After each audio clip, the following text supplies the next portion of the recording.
Hello everyone and welcome to this issue of Anti-Life Reviews. As I said in my last review, you're getting all of February in one shot due to health issues, and I'd really like to get back to my regular schedule. Oh boy, I'm trying.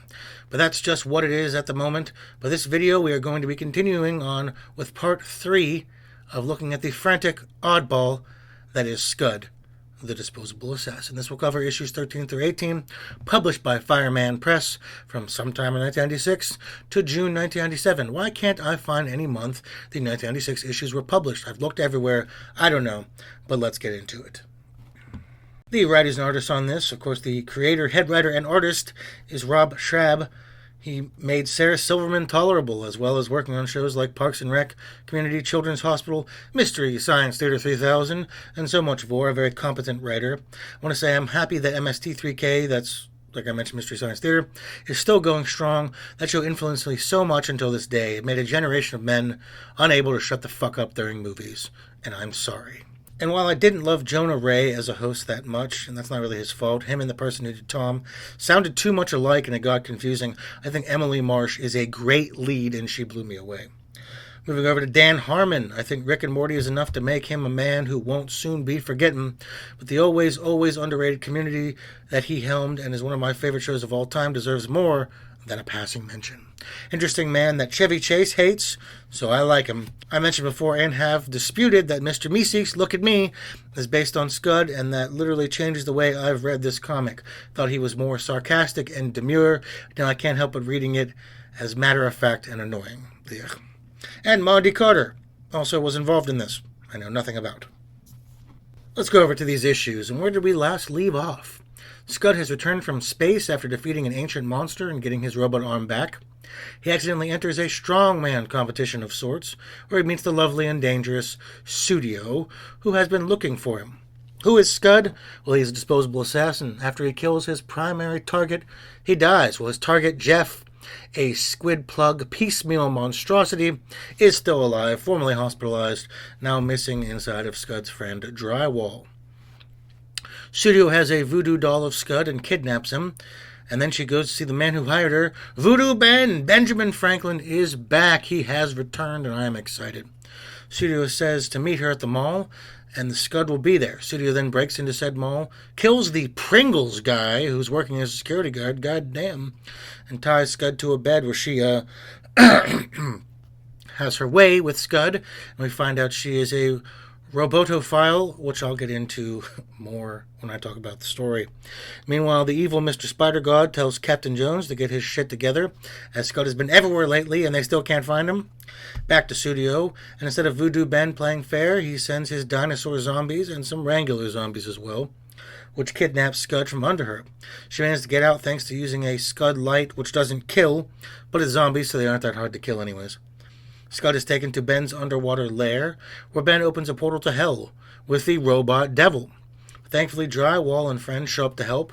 We learn when Ben was originally killed by Scud, he was sent back to hell where the devil was replaced with the robot devil, and he wants to start the apocalypse, but Scud killed 3 of the 4 horsemen when he destroyed Jeff's eggs back in issue 1. That makes Jeff the 4th horseman. Ben then uses magic to bring Jeff out of Drywall, and well, the big fight is on.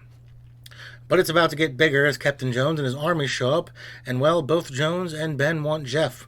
Right before the armies destroy everything, it all freezes. Well, freezes for Scud and Studio.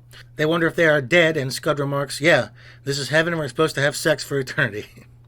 But what is there is a magic robot horse, and after some coaxing from Scud to Studio, they're off. First stop, a Dune-like world where deaf aliens fight robot writers and producers.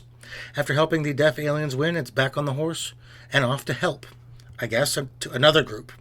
Next up is the obligatory Dan Harmon Dungeons & Dragons issue.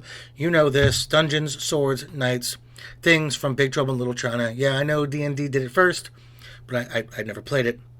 After that, they're off, this time to Rome, to a wedding. Scud's old buddy Tony's wedding. Apparently, Scud isn't the only one that knows Tony, as Studio and Tony had a previous relationship. This is a point of mild contention, but Scud also realizes Tony isn't his buddy of old, but now a grouchy mafia boss. Either way, the whole thing is interrupted by an expected attack. And we get James Bond levels of action going on here. Sexy ladies in revealing dresses, kicking ass, chase scenes on motorbikes, shootouts, mob bosses, etc. Till finally, Tony and his new bride are safe, and Scud and Studio are off on their magic horse, as am I, for the penultimate Scud rundown. As far as the writing and whatnot goes, they wrap up the Abysmal Man contest or whatever it was pretty quickly. We move on rapidly into Studio, Captain Jones, Ben Franklin and all that. And man, that stuff is really exciting. It feels like we are getting somewhere big picture plot-wise. Then we get an odd drop. The devil is gone. There's a robot devil. He wants to start the apocalypse. Jeff is one of the 4 horsemen, and the egg Scud broke with the others. Okay, I'll buy into that. It was kind of a left field revelation, but it was interesting, and we've certainly seen weirder thus far. But this begs one question before I go on. Why does Mr. Spider-God want Jeff? He's the one who sent Jones in to get her, but he was also the one who wanted Jeff dead in the first issue. If he knew she was important as well as her eggs, why want her now that you had her? Okay, let's say he found out later. During all the time we don't see him, fine. Now he wants Jeff along with as well as the robot devil does.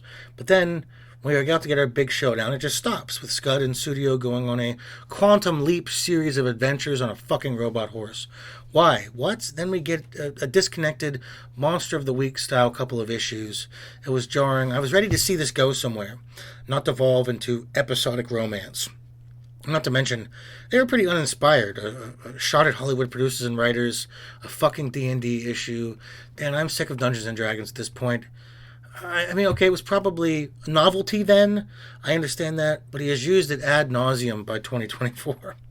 And I was happy to see Tony, but does that mean they're back in the present? Did time start back up? Are they still there with Jeff and the armies? That one didn't make any sense, despite how cool that last issue was. I liked the Bond Mafia stuff. It just didn't really make any sense. I don't know. It became so disjointed that it took me out of what was going on, especially since we get such little Drywall, the best character. That being said, Scud was far more fleshed out as a character here. His dialogue was more compelling and funny.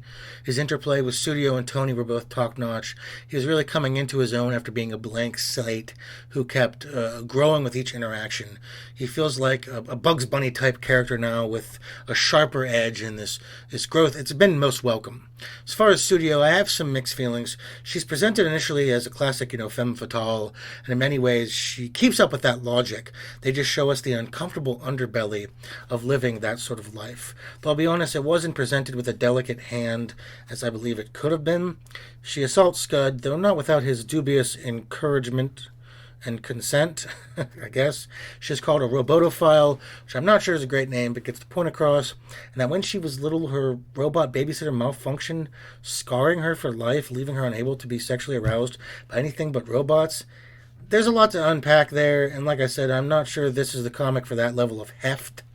We also get her having slept around, and this mildly bothers Scud. I'm not going to get so much into that conversation, as that's for every couple to either have or not have at their discretion, but I don't think it was handled badly, besides Scud being blunt.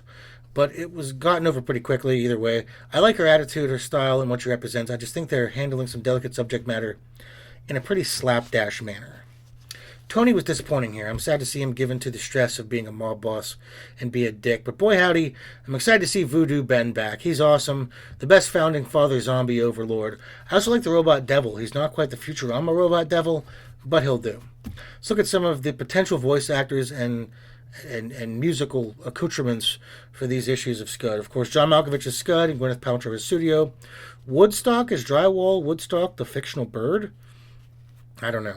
Christopher Plummer is Mr. Spider-God, also Adam Sandler, Tommy Lee Jones, John Cusack, Bruce Campbell, Lemmy, etc.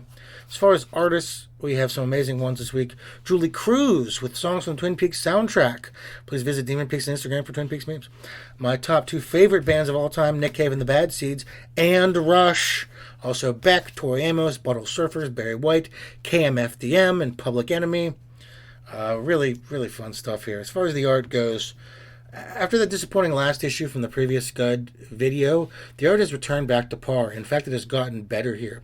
There's a lot more expression to these characters, a lot more definition, nothing that takes away from the indie fun that they are having, but it's added depth. We get kind of a Venture Brothers style slim design to everybody. Here it feels like people's bodies make more sense, and one thing I really want to rave about is the panel layout. I'm a guy who loves symmetry. I'm usually a pretty big stickler about panel layout. Thus far, they've experimented, but it's been nothing too crazy. It seemed more unrefined than anything else in layout, but here it feels mature and deliberate when these maddening panel layouts go on, at least until the horse stuff. The fight between Captain Jones and Voodoo Ben was truly inspired, and it seems like it would be easy to get lost, but really it wasn't. Your eyes, the drawings know where to guide your eyes. It's a shame that when it became the episodic stuff with the horse, the panel and art became pretty standard for what it is. They're not bad in any way. It really didn't go out of its comfort zone, which seems to be the story of those last couple issues. Overall, really, once the Battle for Jeff stuff ends, I was pretty disappointed with it all. I want to see where it goes, but this went from super exhilarating, page-turning, where is this going, to kind of boring, kind of a slog. Nothing really happening, save some romantic growth between Studio and Scud. And while that was nice, it kind of felt like the Tony plot was just there to shill a spin-off with him and the Robot Mafia guys, which was a bit heavy-handed, to be honest. Hoping they get back on point, and frankly, it's been so long since I've read this comic, I forget if they do. Well, that was the penultimate Scud, the Disposable Assassin. I'm eager to get to the last part of this, as well as I know you are. So I'm only going to go on a short-winded sail to end this. Please add me on Instagram under DemonPeaks for Twin Peaks memes. Subscribe, like this video, and be here for the next one, where I finish Scud, the Disposable Assassin. This has been the Tona Makaya, your new god, the only demon that loves you. I don't care what the other ones whisper to you at night. Thank you, and goodbye.